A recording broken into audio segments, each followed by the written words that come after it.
symbole d'union, de prospérité, de procréation, de réussite, le bananier du mariage, entre parenthèses, est le moyen par lequel la famille assiste positivement leurs enfants.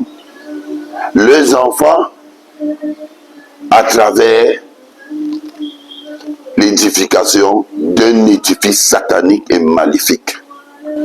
Le bananier du mariage est présenté à la famille ignorante, aux deux conjoints qui sortent comme ça de la lumière divine, de la bénédiction divine, couverts par la protection de leur Seigneur, qui vient éteindre, dissiper, voire annuler, si ce n'est la miséricorde de Dieu, toute cette lumière, cette bénédiction, cette protection par un engagement satanique de parmi les engagements les plus sataniques. Le bananier du mariage est le moyen à travers lequel la famille apporte son apport positif au jeune couple, présentant derrière cela et à travers cela le bien-être, le devenir, la prospérité et la procréation, si seulement ce bananier du mariage va produire un régime. Alors les initiés de cette pratique vont présenter aux jeunes couples les avantages positifs, les avantages familiales, Masha'Allah, et Yazoubillah, sans toutefois présenter à ce couple et à cette famille ignorante le contraire, le revers de cette pratique. Car le bananier du mariage est le moyen à travers lequel la famille contrôle de tout part leurs enfants. Connaître comment fonctionne cet édifice satanique, cette constellation maléfique, est le thème de notre vidéo. Si vous voulez en savoir plus, restez avec nous. إذا جاء نصر الله والفتح ورأيت الناس يدخلون في دين الله أفواجا. Comme tout emblème maléfique, le bananier de mariage est le symbole physique. Et comme tout emblème maléfique, chaque symbole est rattaché à une fonction. Car le symbole étant la formule, la fonction est la convocation à travers des incantations et des formulations qui vont appeler comme ça les adeptes du diable et ceux de parmi les dix mécréants qui sont à leur service afin de venir donc soutenir le couple, entre guillemets. Qu'Allah nous en préserve. Voilà comment une famille assiste à un pacte satanique entre deux personnes. La jeune fille venant d'une famille vient se retrouver condamnée, vient se retrouver en train de s'attacher et se rattacher à un emblème satanique, à un pacte dont la conscience le rappelle, au point où la jeune fille, à un moment donné, commence à chercher même un espace, un terrain dans le village du mari pour construire, car elle sait déjà, et sa famille aussi, que notre fille ne nous appartiendra plus jamais. Alors elle doit construire. Que le mari soit vivant ou mort, elle doit rester là.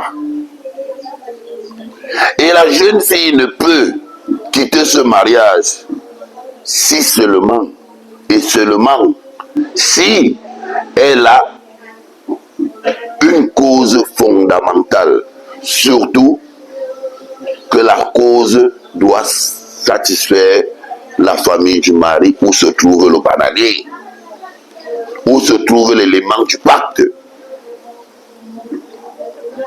Car si ce n'est pas le cas, la fille connaîtra des catastrophes.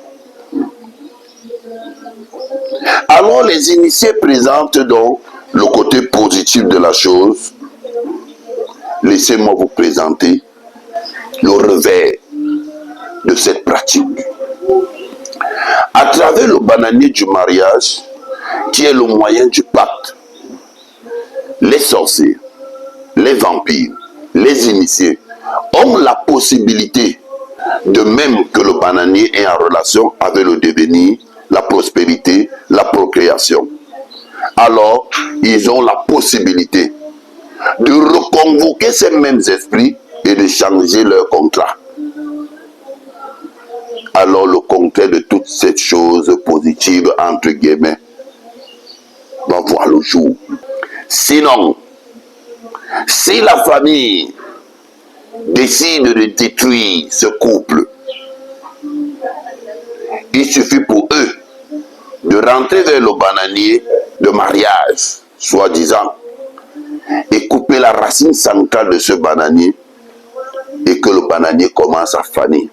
Le couple va connaître une sécheresse. Puis encore, le bananier ne pourra plus produire. Le couple va connaître l'infertilité. Si la jeune fille quitte le mariage sans une raison fondamentale, surtout si elle est satisfaite par les parents du mari, alors ils auront juste besoin d'un élément de la fille, un vêtement qu'on va couvrir le bananier avec et couper la racine centrale.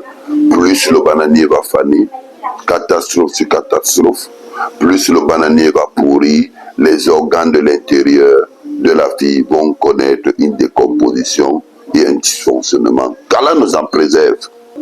La famille de la jeune fille, parmi elles se trouvent les initiés.